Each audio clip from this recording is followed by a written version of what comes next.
this episode of Legacy Unscripted, I sit down with Dr. Aron D'Souza, founder of the Enhanced Games. We'll unpack the bold, controversial vision that he has in an attempt to launch a new kind of international athletic competition, one that openly embraces scientific enhancement and human potential without apology. This is an open discussion on what it takes to lead something that most people call crazy until it changes everything.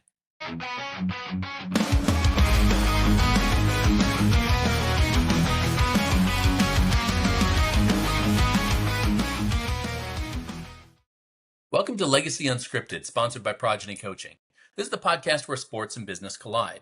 I'm your host, Russ Katzman, and here we'll skip the fluff and get straight to the hustle. From athletes turned entrepreneurs to impact-driven business leaders, we dive into the wins, the lessons, and some of those failures that make our legacies worth living. Today, I'm happy to welcome Aron D'Souza, founder of the Enhanced Games. Aron, thanks for jumping on. Thanks for having me on the show, Russ. So I wanted to check in with you. It says founder of the Enhanced Games. Most people are not familiar with that term. Give us an idea of what the Enhanced Games is and are. The Enhanced Games is a new global multi-sport competition, sort of like the Olympic Games, but we allow performance-enhancing drugs like steroids, and we pay all athletes. Okay. And give me an idea as to why that was important for you to get it out here. What drove you to start this? Well, 44% of elite athletes admit to using banned performance-enhancing drugs, according to the Olympics' own research. And at the same time, the International Olympic Committee president literally lives in a palace. He flies around the world in a private jet. Yet the average U.S. Olympian only earns $30,000 a year. So I thought this was like a really unequal system. Something was fundamentally broken about it. And I said to myself, rather than renovating an old house, why don't we just build a new one? Let's build a new system that inspires the world to believe that science and technology are real. We live in an era where technology is disrupting everything. And as human beings, I think we need to upgrade ourselves so that we become stronger, faster, younger, for even longer. I like it.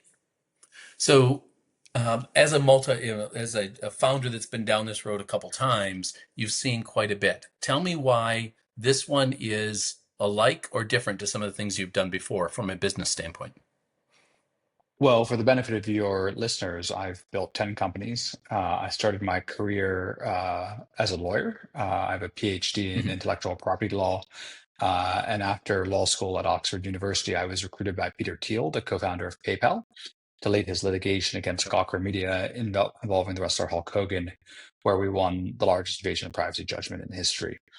After that, I built 10 companies. I've had now 4 successful exits. And each is different. And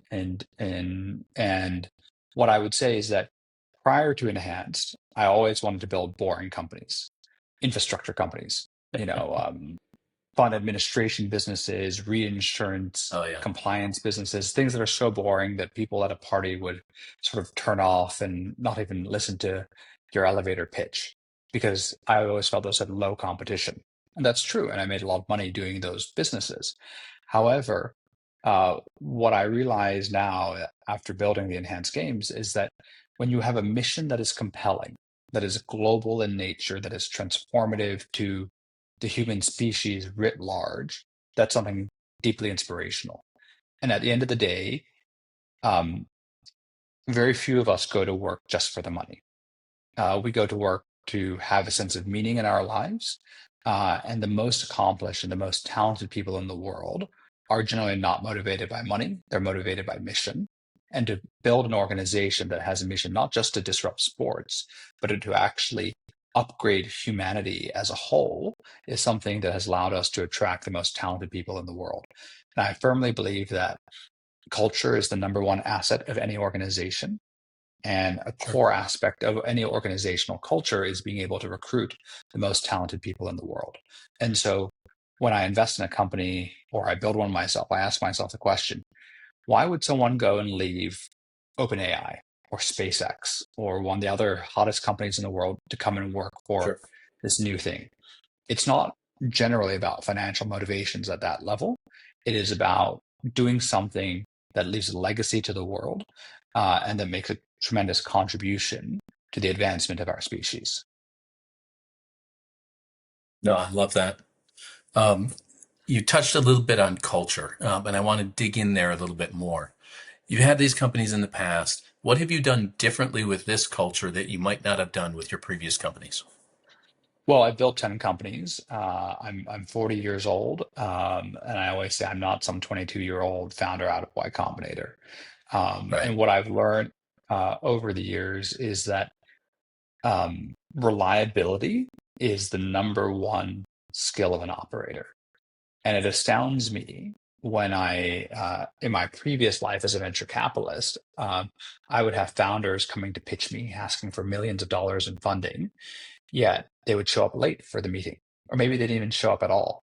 And most people are actually, in my opinion, not even capable of getting to step one. They can't even show up to the meeting. They can't even show up Mhm. prepared. And if you can be prepared and show up on time and schedule efficiently, it's really amazing. So, how do we create a culture of reliability? So, reliability is the goal. We have to build a culture that works towards that goal. So, at Enhance, we have Inbox Zero. Every single person who works in this organization must answer every email they receive. And we actually monitor this on an ongoing basis to ensure compliance. And at the end of the day, that starts with me as the founder and the top executive of the organization. I am the one who ultimately has to be accountable. I can't say to my staff, "Oh, you must answer all your emails. You must be very responsive. You must be very diligent," if I'm not going to do it myself. And that's the difference. If you're going to talk the talk, you must walk the walk. I like that. So let's dig into that VC time a little bit. I'm curious because I get a lot of clients that I work with, a lot of ones that come to talk to me, several of our listeners that might be in that space. They're looking for funding right now. They're having some of these discussions. They're going in front of investors. I love the idea that you mentioned. Hey, first thing, show up. Show up on time, show up prepared, etc. Give me some of the other tips in giving their pitches that you might have seen on the opposite side of the table that they don't realize going in. Um, well, ultimately, venture capital only works in winner-take-all market structures. It's the Peter Thiel 0 to 1 monopoly thesis that he wrote about in Sure. 2014. And so you may have a very good business idea. It might be a very good operating business, but is it going to be $1 trillion company that is going to fundamentally change the trajectory of humanity? And that is what venture capitalists are looking for. Because if you look at the economics of a venture capital fund, usually it's only one or two investments that make the entire fund. So like VCs it's an odd business to be in because effectively you're wrong 95% of the time. 95% of your companies will fail. One out of 20 work, and then that returns everything. And so the return profile has to be very large. And I actually think that most people who are building companies aren't ambitious enough. They're building something small and that attracts small-minded people and small-minded investors versus the great businesses are those like, OpenAI. I've known Sam Altman for a long time. He always went out to build artificial general intelligence and he achieved it, right? Um, and you look at like Elon. Elon is trying to not build a rocket company. He's not trying to build a electric car company. He is trying to make humans an interplanetary species. And to have a bold mission like that, that's underpinned by a solid business model, that's what venture capitalists are really looking for. I like it. So how do we move that out of the boardroom with the venture capitalists? How do we get people more prepared to come to that? Do they just need bigger ideas? Do they need to surround themselves with different people that have those ideas? What is it if let's say I am John Doe sitting behind a desk someplace right now thinking about a business. If I were to want to bring that to a VC, what do I need to have? Is it the team? Is it just the better idea? Is it a better plan? What are they missing when they come in there? Well, let's be very clear. Very few businesses are financeable by venture capitalists. Like there are lots of other kinds of businesses, so your more Yep. everyday, medium-sized, small businesses, lifestyle businesses that could provide a very good outcome to an individual. So I would first ask that, John Doe, what does he want to achieve in his life? And I'll give a fun example, and I might have to delete some expletives here. So No, you don't. I was at Mar-a-Lago, um, Yeah. meeting with members of President Trump's team, and I was actually staying down in Miami. So it's about a 2-hour drive from Palm Beach to Miami. So I called an Uber, and the Uber driver comes to pick me up. Um, and he's taking me down, I think, to the Four Seasons in Miami or something. And I was just, sort of answering emails on my phone, and he says, "Sir, you must be a very important individual. Mar-a-Lago to the Four Seasons." And I said, "Oh, I'm not a very important person." And he said, "I can tell you're like one of those billionaire type people." And I said, "I'm not. I'm no billionaire." And he says, "My dream is to be a billionaire." And I said, Interesting. That's a big dream. There are only a couple of thousand people in the world who can claim that." Says, "Why do you want to be a billionaire?" And he said to me, and now pardon my language, he said, I want uh, the mansions, I want the boats, I want the cars, and I want the bitches." And I said to him, "Sir, you have to do the math. You believe you have to be a billionaire to have those things." And I said to him, "Well, if you want the mansions, well, you don't own them, you rent them. It's 25,000 bucks a month gets you a good mansion in Miami. 25,000 a month will get you one in New York. So that's 50K a month. The cars, a couple of Sure. thousand bucks a month. You can lease a Lamborghini, lease a Bentley. The jets, again, you don't want to own the jet. You want to use net jets. Budget yourself Yep. 50,000 a month. Um, the boats, again, you don't want to own boats. You want to rent them. Do a couple of big charters a year. Have one in Miami, 20,000 bucks a month. All right. So where are we at? $200,000 a month. And I said to him, "Well, that's $2.4 million a year post tax. So, call that 3.5 million pre-tax. Well, you could be a Chick-fil-A franchisee and achieve the lifestyle that you think requires to be a billionaire." And he said to me, "What about the ladies?" And I said, "Well, if you have all those other things, I believe the ladies will follow. But as a gay man, I don't really Yeah. understand that." So pardon my language in there, and to the news outlets who might clip me, I'm saying I apologize for my language and the usage there. Um, but what I'm trying to say there is that you need to really capture your goals. You need to Yeah. really understand what you want. And actually, the lifestyle element can be achieved very easily. Um, and I generally would never invest in someone who said, "Oh, my goal is purely financial," because actually, in a good business, you will meet those financial goals very quickly. Yep. Yeah. I love that. The bigger part about that is understanding the purpose. I love the fact that you asked why right away, because if there's a big enough purpose, you'll find a way to make it, and to get there. But the breakdown down to what's feasible, taking the elephant for a bite at a time, or however you want to phrase it, just getting it down to what does it really take to get where I want to go. It's excellent approach. I just had that with a Yeah. client of mine yesterday. I had a conversation. He mentioned the science of scaling, the book, The Science of Scaling. He said, I was reading this, and it talked about impossible goals. So I set my impossible goal, right? And he wanted to get up to $100,000 a month by next year. Now he's making 2,500 in his fledgling business right now. He says, I'm going to get to 100,000 by the end of next year. But he says, that's kind of my impossible goal. So not sure how I'm going to get there. And I did something similar with him, right? He started breaking it down. So let's talk about that. Do we need what do we really need to make that happen? Is it one customer that's going to give you 100,000 per month? Is it 100,000 customers that gives you $1 a month? And then all Hmm. the iterations in between.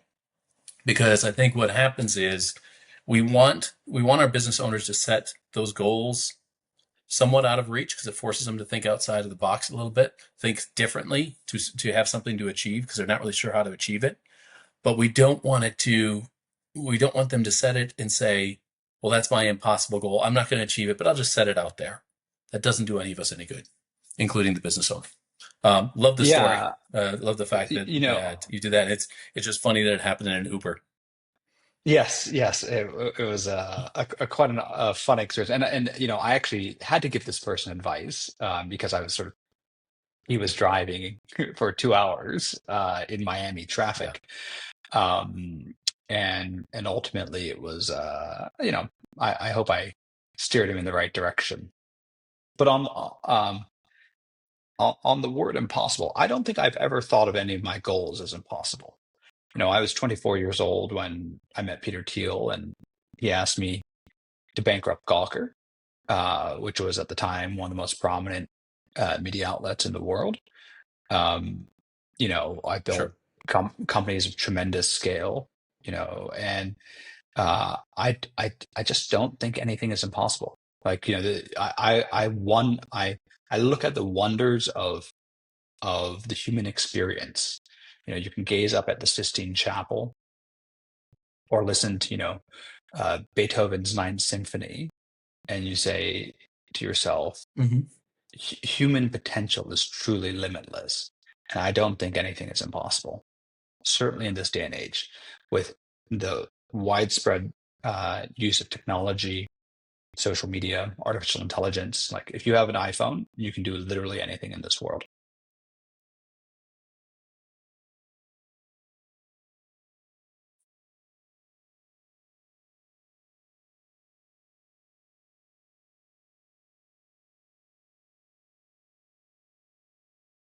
Did I lose you there?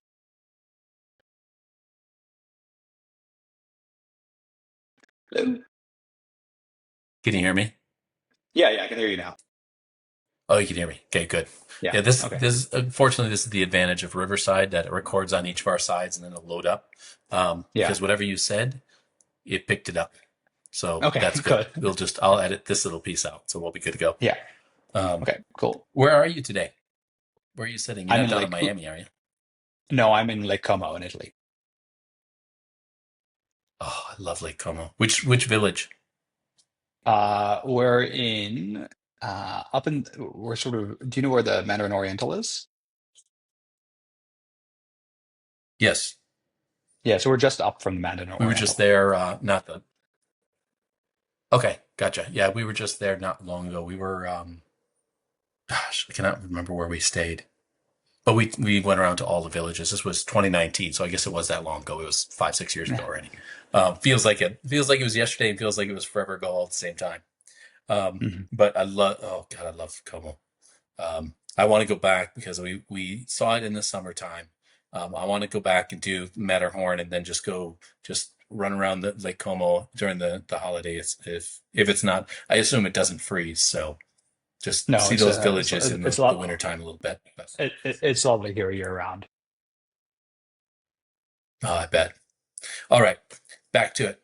So, um, talk to me about, you say nothing's impossible. Talk to me about what is possible with the enhanced games. Where do you want to take it? How broad do you want it to get? Where do you want it to go?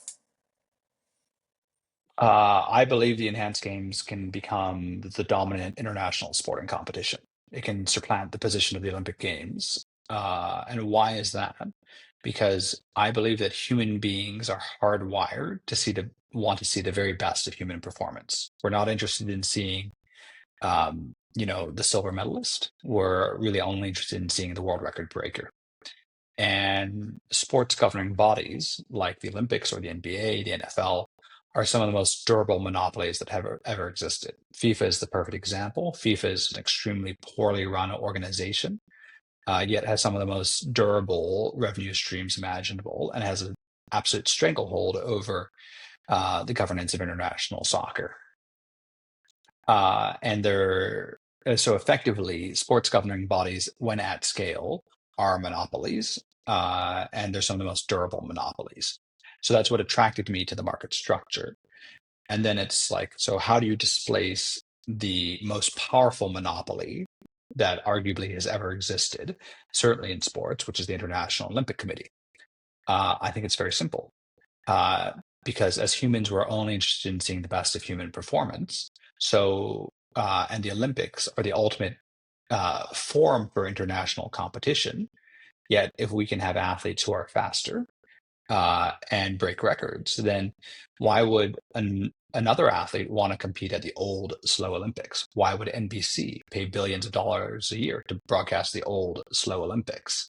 And so, what is going to be the root of our success at the enhanced games is that we have to have world records. We have to have world records in the most important sports, and that is swimming, track, weightlifting.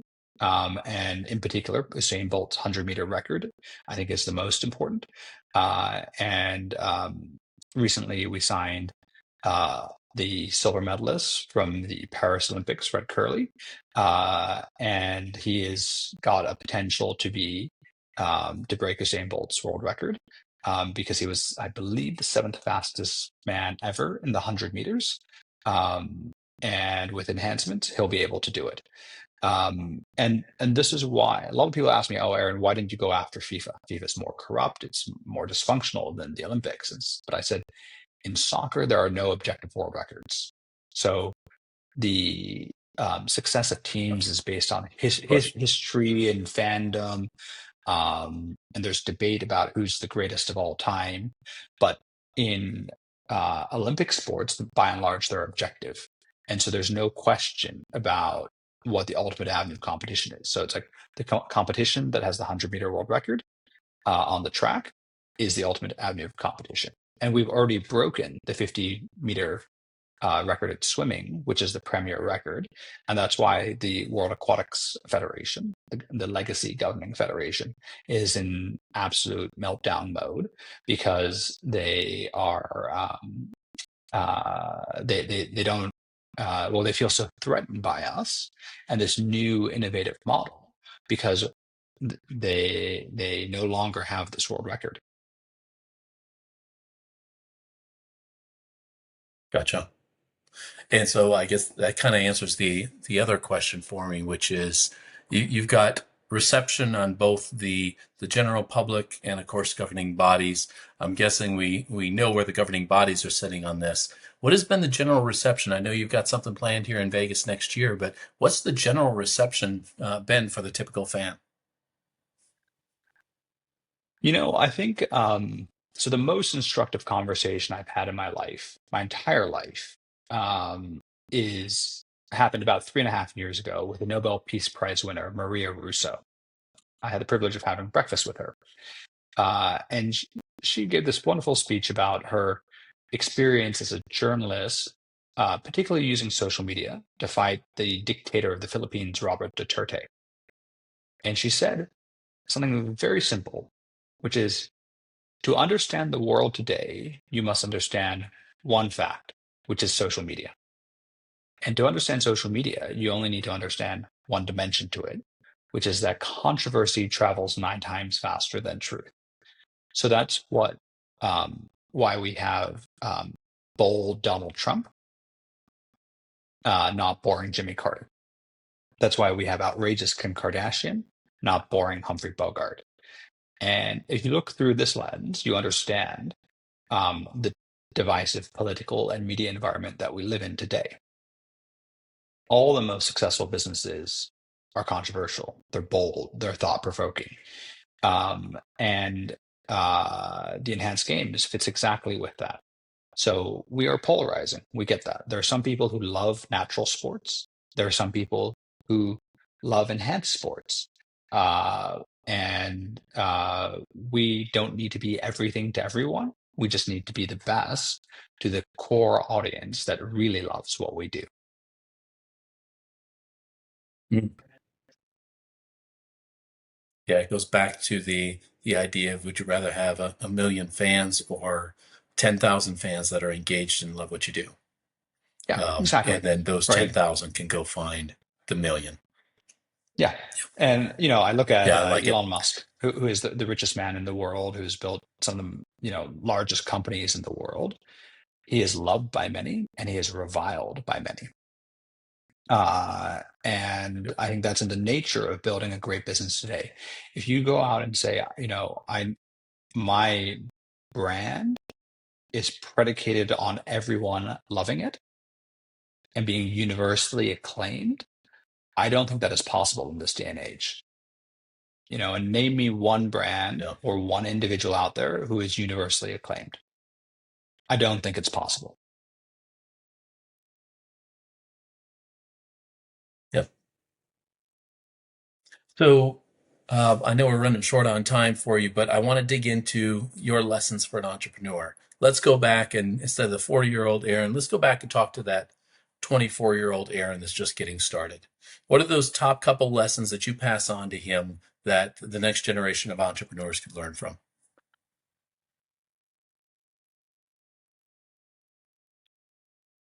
I would say entrepreneurship is a calling. You have to be willing to sacrifice almost everything in your life to build a business. Because if you don't do it, someone else will, and they will outcompete you. And so, and only those who make great sacrifices get great rewards. I think I knew that as a 24-year-old, but I feel that so many entrepreneurs that I meet are unwilling to make those tremendous sacrifices. I hate the term lifestyle entrepreneur, right? People who are trying to build a business just for passive cash flow and to fund their lifestyle, because I will always say to them, you will not succeed because there will be someone who is deeply passionate and committed to the actual business than someone who's just doing this as sort of a passive side hustle. So I think I knew that at 24. What I would say also is that financial motivations have declining utility. And so as you earn more money, another $1 million, another $10 million added to the pile doesn't really matter. There's a certain point in time that all of your basic needs can be met. And actually, it's a lot more modest than you could ever imagine. Yeah. All right, Aron, this has been a pleasure. I appreciate you jumping on with us. Is there anything that I haven't asked that you want to make sure you share with the audience? That, my advice to entrepreneurs is simple. You must have conviction. You must have a high conviction in what you are doing. If you have any doubt, investors can see that from a mile away. Customers can see it from a mile away. And that conviction must manifest itself in deep passion for what you are doing. And, entrepreneurship is the greatest challenge that exists in our modern world today. Yes, it is. And it can be the most rewarding as well if you do it right. That's exactly right.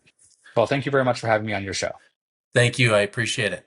So that's a wrap for Okay. this episode of Legacy Unscripted. If today's conversation sparked something in you, don't just let it sit. Take action today to build your future. Make sure to subscribe, leave us a review, and share this with someone who may need to hear it. And if you've got a story to share or you just want to connect, you know where to find me. Until next time, keep it real, keep it bold, and keep living your legacy.